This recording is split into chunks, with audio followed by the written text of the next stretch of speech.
నమస్కారం TCN news కి స్వాగతం ముందుగా ముఖ్యాంశాలు వైఎస్ఆర్ కాంగ్రెస్ పార్టీ సభ్యత్వానికి రాజీనామా చేసిన భీమవరం మాజీ ఎమ్మెల్యే గ్రంథి శ్రీనివాస్ అధికారంలోకి వచ్చి 6 నెలలైన కూటమి ప్రభుత్వం గణనీయంగా సాధించిన అభివృద్ధి తణుకులో ప్రకటించిన ఎమ్మెల్యే ఆర్మిల్లి క్యాన్సర్ వ్యాధి లక్షణాలపై అవగాహన కలిగించిన తణుకు పీఎంపీ వైద్యులు మందులను ఉచితంగా పంపిణీ విద్యుత్ ఛార్జీలను తగ్గించాలని కోరుతూ ఇరగవరం మండల తహసీల్దార్ కార్యాలయం ముందు ధర్నా చేసిన సిపిఎం కార్యకర్తలు స్వచ్ఛాంధ్ర కార్పొరేషన్ ద్వారా తాడేపల్లిగూడెం మున్సిపాలిటీ అభివృద్ధి వెల్లడించిన సంస్థ చైర్మన్ కొమ్మారెడ్డి రాజమండ్రి విమానాశ్రయం నుంచి న్యూఢిల్లీకి ఏర్పాటు చేసిన నూతన ఎయిర్ బస్ ప్రారంభించిన సంబంధిత కేంద్ర మంత్రి రామ్మోహన్ నాయుడు పర్యాటక రంగాన్ని ప్రజా భాగస్వామ్యంతో అభివృద్ధి చేసేందుకు కృషి వెలగపూడి సచివాలయ సభలో స్పష్టం చేసిన రాష్ట్ర మంత్రి కందుల భూ సమస్యల పరిష్కారానికి ఎలాంటి రుసుము చెల్లించాల్సిన అవసరం లేదు దొమ్మేరులో పేర్కొన్న కొవ్వూరు ఆర్డీఓ రాణి సుస్మిత పాసర్లపూడి జాతీయ రహదారిని మెరుగుపరచాలని కోరుతూ కాంగ్రెస్ కార్యకర్తల ధర్నా పాల్గొన్న ఎక్స్ ఎమ్మెల్యే చిట్టిబాబు సహకార వ్యవస్థ కంప్యూటరైజేషన్ ప్రక్రియను నెలాఖరు నాటికి పూర్తి చేయాలి అమలాపురంలో అధికారులను ఆదేశించిన జాయింట్ కలెక్టర్ నిశాంతి రాష్ట్ర పండుగగా చేపట్టనున్న సరార్థర్ కాటన్ గోదావరి ట్రోఫీ పోటీలు వివరించిన కొత్తపేట ఎమ్మెల్యే బండారు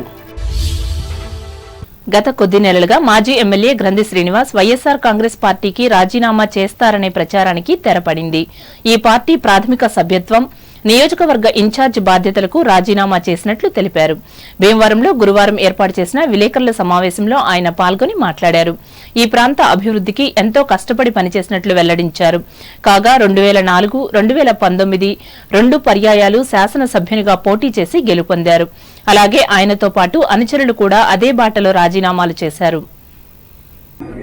3 బ్రిడ్జిలు రాజశేఖర రెడ్డి గారు ఉండగా డెల్టా మోటరైజేషన్ లో 4 బ్రిడ్జిలు శాంక్షన్ పెడితే 3 బ్రిడ్జిల నిర్మాణం జరిగింది 10 ఏళ్ల కాలంలో దానికి అప్రోచ్లు వేయలేకపోయారు దానికి అప్రోచ్లకి సుమారు 38.5 కోట్లు అడిగితే ఆ 38.5 కోట్లు కూడా శాంక్షన్ చేశారు లాస్ట్ ఎలక్షన్ కోడికి ముందు ఒకసారి టెండర్లు పిలవడం జరిగింది అలాగే అది అడిగినందుకు అది చేసి పెట్టినందుకు కూడా జగన్మోహన్ రెడ్డి గారికి నా హృదయపూర్వక ధన్యవాదాలు తెలియజేసుకుంటూ ఈ పరిస్థితుల్లో పార్టీకి అలాగే ప్రాథమిక సభ్యత్వానికి నియోజకవర్గ ఇన్ఛార్జిగా రాజీనామా చేసి ప్రశాంతమైన జీవితం గడపాలని కోరుకుంటున్నా ఇంతకాలం కూడా రాజకీయాల్లో నా వెన్నంటి ఉండి అనేక పోరాటాల విషయంలో కానీ అలాగే భీమవరం అభివృద్ధి కోసం మరి ఏదైతే అసెంబ్లీ ఎన్నికల్లో నిలబడి 2 సార్లు ఎమ్మెల్యే అవడానికి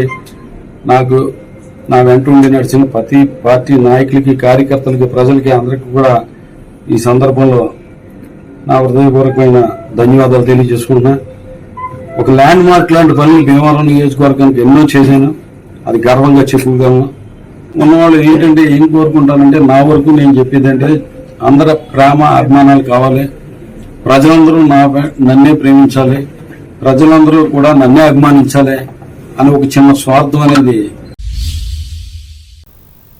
ఆంధ్రప్రదేశ్లో కూటమి ప్రభుత్వం ఏర్పడిన ఈ 6 నెలల కాలంలో అనేక అభివృద్ధి కార్యక్రమాలతో పాటు పలు సంక్షేమ పథకాలను అమలు చేసినట్లు తణుకు ఎమ్మెల్యే ఆర్మిల్లి రాధాకృష్ణ చెప్పారు గురువారం తన కార్యాలయంలో ఏర్పాటు చేసిన విలేకరుల సమావేశంలో ఆయన పాల్గొని మాట్లాడారు ముఖ్యంగా ప్రధాని మోదీ ఉప ముఖ్యమంత్రి పవన్ కళ్యాణ్ల సహకారంతో అన్ని ప్రధాన అభివృద్ధి కార్యక్రమాలను పూర్తి చేసేందుకు ముందడుగు వేస్తున్నట్లు చెప్పారు ఇచ్చిన హామీలలో ఇంకా మిగిలి ఉన్న కొన్నింటిని కూడా అమలు చేసేందుకు ప్రభుత్వం ప్రయత్నిస్తున్నట్లు వివరించారు ఈ సమావేశంలో కూటమి నాయకులు పాల్గొన్నారు కూటమి ప్రభుత్వం ఏర్పడి 6 నెలలు పూర్తి చేసుకోవడం జరిగింది ఈ 6 నెలల్లో చంద్రబాబు నాయుడు గారి నాయకత్వంలో పవన్ కళ్యాణ్ గారు మోడీ గారు ఈ రాష్ట్రాన్ని మరలా పునర్నిర్మించుకోవడంలో భాగంగా అభివృద్ధి సంక్షేమంతో పాటుగా ఒక సుపరిపాలన అందిస్తూ ముందుకు వెళ్ళడం జరుగుతుంది ముఖ్యంగా ఏదైతే హామీలు ఇచ్చారో ఒక పక్క హామీలను అమలు చేస్తూ మరొక పక్క అభివృద్ధి కార్యక్రమాలు చేస్తూ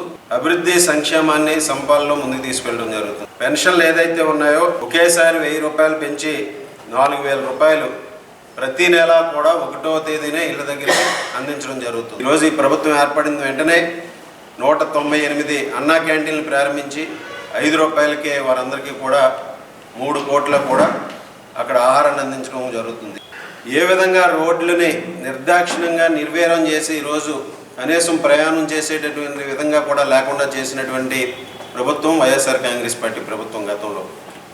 ఈరోజు రోడ్లకి కేవలం మరమ్మతులకి ఈరోజు 860 కోట్ల రూపాయలు కేటాయించి ఈరోజు సంక్రాంతిలోగా రోడ్ల నిర్మాణాన్ని రిపేర్ వర్క్స్ని పూర్తి చేసేటటువంటి కార్యక్రమాన్ని కూడా ఈ ప్రభుత్వం చేస్తుంది. 25 వృత్తుల వారికి ఒక చేతును అందిస్తున్నటువంటి ప్రభుత్వం కూటమి ప్రభుత్వం.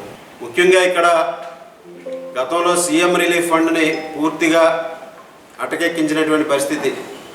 ఎంతోమంది సీఎం రిలీఫ్ ఫండ్కి అప్లికేషన్లు పెట్టి గతంలో ప్రజాప్రతినిధులకు ఇచ్చాము, ఆ సీఎం రిలీఫ్ ఫండ్ రాలేదని చెప్పి మా చుట్టూ తిరుగుతున్నటువంటి పరిస్థితి. ఆ విధంగా ఆ రోజు పేదల పట్ల ఏ విధమైనటువంటి బాధ్యత రాహిత్యంగా ప్రవర్తించినటువంటి పరిస్థితి. ఈరోజు ఈ ప్రభుత్వం వచ్చిన తర్వాత 6 నెలల్లో ఈరోజు 60 లక్షల పైగా సీఎం రిలీఫ్ ఫండ్ నిధుల నుంచి తీసుకొచ్చి ఎవరైతే సొంత ఖర్చులతో వైద్యం చేయించుకోలేని వారు ఉన్నారో వారందరికీ కూడా అందించడం జరిగింది. ఈరోజు ఈ ప్రభుత్వం ద్వారా అన్ని విధాలుగాను కూడా ఈ ప్రభుత్వం ప్రజల సంక్షేమం అదేవిధంగా నియోజకవర్గ అభివృద్ధి ధ్యేయంగా ఒక సుపరిపాలన అందిస్తూ ముందుకు వెళ్తామని ఈ సందర్భంగా Tanuku private medical practitioners welfare association of Andhra Pradesh Tanuku మండల శాఖ ఆధ్వర్యంలో గురువారం క్యాన్సర్ వ్యాధిపై అవగాహన కల్పించారు. ఇందులో భాగంగా ఈ వ్యాధి లక్షణాలను వివరించారు. ముఖ్యంగా డాక్టర్ ఎంఎన్ఎస్వి మురళీకృష్ణ పెద్ద ప్రేగులలో క్యాన్సర్ లక్షణాలను ముందస్తుగా తెలుసుకోవడం ఎలాగో విశ్లేషించారు. లివర్ వ్యాధులు, గ్యాస్ట్రిక్ వ్యాధులకు సంబంధించి ఆయన అవగాహన కల్పించారు. మండల శాఖ అధ్యక్షులు ఏవి నరసింహారావు అధ్యక్షతన జరిగిన ఈ సేవా కార్యక్రమంలో ప్రధాన కార్యదర్శి ఎస్ వీరేశలింగం పాల్గొనగా అవసరమైన వారికి మందులను కూడా ఉచితంగా అందజేశారు. బ్యాంకింగ్ రంగానికి ఆర్థిక వ్యవస్థ వెన్నెముక లాంటిదని SBI retired assistant general manager Cherukuri Subrahmanyam తెలిపారు. తణుకు ఎస్కేఎస్డీ మహిళా డిగ్రీ కళాశాల ఆధ్వర్యంలో గురువారం నిర్వహించిన సభలో భారతదేశంలో బ్యాంకింగ్ రంగంలో వచ్చిన మార్పులు, ఆర్బీఐ పాత్ర అంశంపై ఆయన మాట్లాడారు. అలాగే బ్యాంకింగ్, ఫైనాన్స్, ఇన్సూరెన్స్ విభాగాలలో ఉద్యోగాలు సాధించేందుకు అనుసరించాల్సిన ప్రణాళికలను వేసుకోవాలని ఆయా కళాశాలల యాజమాన్యాలకు సూచించారు. ఈ కార్యక్రమంలో అధ్యాపకులు, విద్యార్థులు పాల్గొన్నారు. Where more than 50% of the share capital is held by Government of India, non-public sector banks or private sector banks in there, where entire share capital is held by private people. For example, ICICI Bank also, HDFC Bank also, right? Foreign banks we stopped there. What is a foreign bank? See, State Bank of India kuda India lo kaniki origin unna kani Indian origin, but ప్రభుత్వం పెంచిన విద్యుత్ ఛార్జీలను తగ్గించాలని కోరుతూ ఎర్గవరం మండల CPM కార్యకర్తలు తహసీల్దార్ కార్యాలయం ముందు విద్యుత్ బిల్లులను గురువారం దగ్ధం చేశారు. అనంతరం వారు నినాదాలు ఇస్తూ పెంచిన ఛార్జీలు ప్రజలకు భారమయ్యాయని పేర్కొన్నారు. ఈ పరిస్థితిని గమనించి తక్షణమే తగ్గించి ఆదుకోవాలని డిమాండ్ చేశారు. ఈ మేరకు తహసీల్దార్కు వినతి పత్రం అందజేసి నినాదాలిచ్చారు. ఈ కార్యక్రమంలో పార్టీ సభ్యులు గుత్తుల రామాంజనేయులు, గుబ్బల ముత్యాలు, జక్కంశెట్టి గంగాధర్లు పాల్గొన్నారు. తణుకు రోటరీ క్లబ్ ఆధ్వర్యంలో బీసీ బాలికల వసతి గృహానికి అవసరమైన 9,000 రూపాయలు గ్రైండర్ను బహూకరించి ఆదర్శంగా నిలిచారు. ఈ సందర్భంగా క్లబ్ అధ్యక్షులు ఆనందం మస్తాన్ రావు మాట్లాడుతూ రోటరీ అందిస్తున్న సేవలను వివరించారు. రోటరీ క్లబ్ తరపున ఈ గ్రైండర్ వారికి బహుకరణ చేయడం జరుగుతుంది. మరి ఇదే క్రమంలో మన రోటరీ క్లబ్ మన తణుకు క్లబ్ నుంచి అయితే మనం ప్రతి వారం ఏదో సేవా కార్యక్రమం చేస్తూ ఉంటున్నాం. అలాగే మన డిస్టిక్ తరఫున కూడా మన డిస్టిక్లో 84 క్లబ్లు, ప్రతి క్లబ్లో కూడా ఏవో కార్యక్రమాలు నిత్యం జరుగుతూ ఉంటుంది. మరి ఈ సందర్భంగా దీన్ని వారు వినియోగించుకుని దీన్ని పిల్లలకి మంచి ఆహారం అందిస్తూ, పౌష్టికాహారం అందిస్తూ మరి మేము ఇచ్చిన దీన్ని 10 సంవత్సరాల పాటు దీనికి శుభ్రంగా ఉంచుకోవాలని చెప్పి ఈ సందర్భంగా తెలియజేస్తాం. ఈ కార్యక్రమంలో welfare officer M Ravindra Bharathi, club కార్యదర్శి కటారి సిద్ధార్థ, మాజీ అధ్యక్షులు గమని రాంబాబు, వంగూరి హనుమంతరావు, సభ్యులు ఆకేటి కాశీ విశ్వనాథం, పులమాల వీరభద్రంలు పాల్గొన్నారు. తణుకు క్రిస్టియన్ యూత్ ఆధ్వర్యంలో ఈ నెల 13వ తేదీ సాయంత్రం 6 గంటలకు పట్టణంలోని ఎస్ఎన్విటి జూనియర్ కళాశాల ఎదురుగా ఉన్న నూలీ గ్రౌండ్స్ సిల్వర్ జూబ్లీ వంతెన వద్ద యూత్ క్రిస్మస్ వేడుకలు జరుగునని నిర్వాహకులు తెలిపారు. ఈ సభలో అంతర్జాతీయ మత ప్రచారకులు పి ప్రవీణ్, అంతర్జాతీయ సువార్త గాయకులు డాక్టర్ ఏఆర్ స్టీవెన్సన్లు పాల్గొని ప్రసంగిస్తారని నిర్వాహకులు చెప్పారు. ఈ కార్యక్రమంలో విశ్వాసకులు పెద్ద సంఖ్యలో పాల్గొని జయప్రదం చేయాలని వారు కోరారు.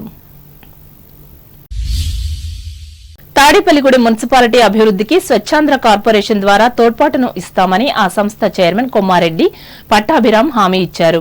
పట్టణంలోని కంపోస్ట్ యార్డును గురువారం ఆయన ఆకస్మికంగా సందర్శించారు. అనంతరం నియోజకవర్గ తెలుగుదేశం పార్టీ కార్యాలయంలో ఇన్ఛార్జి వలవల బాబ్జీతో కలిసి మీడియాతో మాట్లాడారు. అభివృద్ధికి సంబంధించి అనేక అంశాలు చర్చించుకున్నామని చెప్పారు. పారిశుద్ధ్య పనుల నిర్వహణకు అవసరమైన మిషనరీని పురపాలక సంఘానికి సమకూరుస్తామన్నారు. అంతకుముందు బాబ్జీతో పాటు మున్సిపల్ అధికారులతో కలిసి చెత్త డంప్ చేసే కంపోస్ట్ యార్డును పరిశీలించారు. రోజుకు 85 మెట్రిక్ టన్నుల చెత్త వస్తుందని, ప్రస్తుతం యార్డులో 90,000 మెట్రిక్ టన్నుల చెత్త ఉందని ఈ సందర్భంగా commissioner M Yesubabu chairman Pattabhiram దృష్టికి తీసుకువెళ్లారు. చెత్త వేయడానికి ఇప్పుడున్న స్థలం సరిపోవడం లేదని, అదనంగా మరింత భూమిని సేకరించి డంపింగ్ యార్డు సమస్యను పరిష్కరించాలని బాబ్జీ విన్నవించగా దానికి ఆయన సానుకూలంగా స్పందించారు. కార్పొరేషన్ చైర్మన్ హోదాలో తొలిసారి పార్టీ కార్యాలయానికి వచ్చిన ఆయనను మొమెంటోతో సత్కరించారు. ఈ పర్యటనలో మున్సిపల్ అధికారులతో పాటు తెలుగుదేశం పార్టీ నాయకులు పలువురు పాల్గొన్నారు. తాడేపల్లిగూడెం అభివృద్ధికి సంబంధించి అనేక అంశాలు మేము చర్చించుకున్నాం. స్వచ్ఛాంధ్ర కార్పొరేషన్ తరఫున మరి ఇక్కడ ఉన్నటువంటి మున్సిపాలిటీకి అనేక రకాలుగా తోడ్పాటుని ఇచ్చేటువంటి అవకాశం నాకుంది కాబట్టి ఖచ్చితంగా తాడేపల్లిగూడెం మున్సిపాలిటీకి కావాల్సినటువంటి మెషినరీ కానివ్వండి, అవి కాంపాక్టర్స్ కానివ్వండి, డంపర్ ప్లేసర్ బిన్స్ కానివ్వండి, ఇటువంటి అనేక రకాలైనటువంటి మెషినరీ ఏదైతే ఉందో దాని ప్రొక్యూర్మెంట్కి మా సహకారాన్ని అందిస్తాం. అదేవిధంగా ఇప్పుడే బాబ్జీ గారు చెప్పారు, ఇక్కడ డంపింగ్ యార్డ్ సమస్య కూడా ఉందని వారు నా దృష్టికి తీసుకొచ్చారు. ల్యాండ్ ఎక్విజిషన్ కొంత జరగాల్సి ఉంది, దానిపైన కూడా దృష్టి సారించి ఆ సమస్యకు కూడా పరిష్కారం కల్పిస్తాం. ఇట్లా అన్ని విధాలుగా నా కార్పొరేషన్ తరఫునే కాకుండా మరి ప్రభుత్వ పక్షాన ఇంకా ఏమేం చేయగలం